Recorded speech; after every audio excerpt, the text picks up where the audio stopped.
గురుగారు, మన సంప్రదాయంలో విగ్రహారాధన అనేది తప్పనిసరి అంశమా? విగ్రహారాధన చేయకపోతే అసలు ఆ భగవద్ అనుగ్రహం మనకి సిద్ధించదా? పసిపిల్లవాడు పరిగెత్తలేడు. ఆ తల్లి 2 చేతులు ఇచ్చి ఆ 2 చేతులు పట్టుకునో ఆ పిల్లవాడికి నడక నేర్పుతుంది. ఒక వస్తువు దూరంగా పెట్టి దాన్ని అందుకోమని వాడికి పాకటం నేర్పుతుంది. తర్వాత నడపటం నేర్పుతుంది. నెమ్మది నెమ్మదిగా చిన్న చిన్న అక్షరాలు, తర్వాత 2 అక్షరాల పదాలు ఇవి చెప్పి మాట నేర్పుతుంది. ఇవన్నీ నేర్పగా పరిపూర్ణమైన తర్వాత వాడు మనం ఆపరా అనేంతవరకు మాట్లాడుతూనే ఉంటాడు, ఆగరా అనేంతవరకు పరుగు పెడుతూనే ఉంటాడు, ఇంకా చాలురా అన్నంత వరకు తింటూ ఉంటాడు. ముందు ఏం చేస్తే ఇవన్నీ చేయగలుగుతున్నాడు?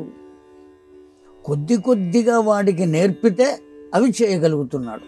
కనుక పరిపూర్ణమైన భక్తి తత్వాన్ని తాను పొందాలి అంటే ముందు విగ్రహారాధన కావాలి.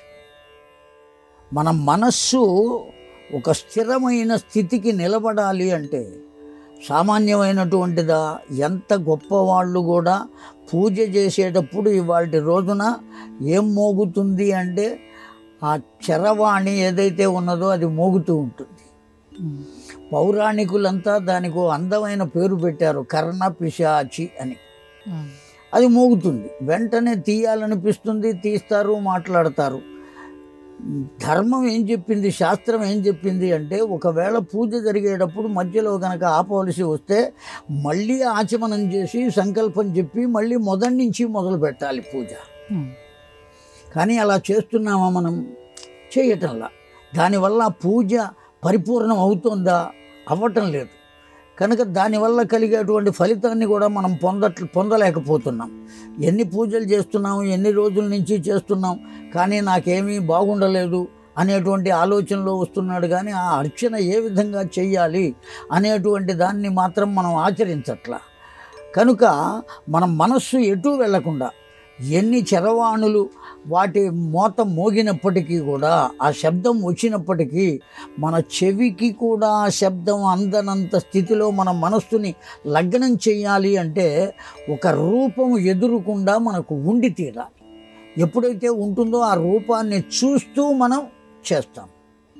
ఎప్పుడైతే ఆ రూపాన్ని చూస్తూ చేస్తున్నామో మన దృష్టి దేని మీద ఉన్నదో దాని యందు మన మనస్సు లగ్నం అవుతుంది. ఆ లగ్నమైన కారణం చేత మన మనస్సు నిలబడుతుంది. ఆ లగ్నం చేయటం కోసమే ప్రాణాయామము అని చేయిస్తారు పూజ ప్రారంభంలో. ఆ విధంగా చేయగలిగితే ఆ లగ్నం అయితే మనస్సు, అప్పుడు మనం చేసేటువంటి పూజ, మన మంత్రము ఇవన్నీ ఆ భగవంతునికి అందుతాయి. ఆ భగవంతుడు మనకు ఇవ్వవలసిన ఫలితాన్ని ఇస్తాడు. ప్రాపర్ వేలో మనం అప్లై చేసి పూర్తి చేసి డబ్బులు కనుక బ్యాంకులో వేస్తే అవి బ్యాంకుకి చేరతాయి. ఇంప్రాపర్గా కనుక మనం వేసినట్లయితే ఏం జరుగుతుంది? ఆ డబ్బు బ్యాంకుకు వెళ్ళదు, మనం అడిగితే ఇచ్చే అవకాశం ఉండదు.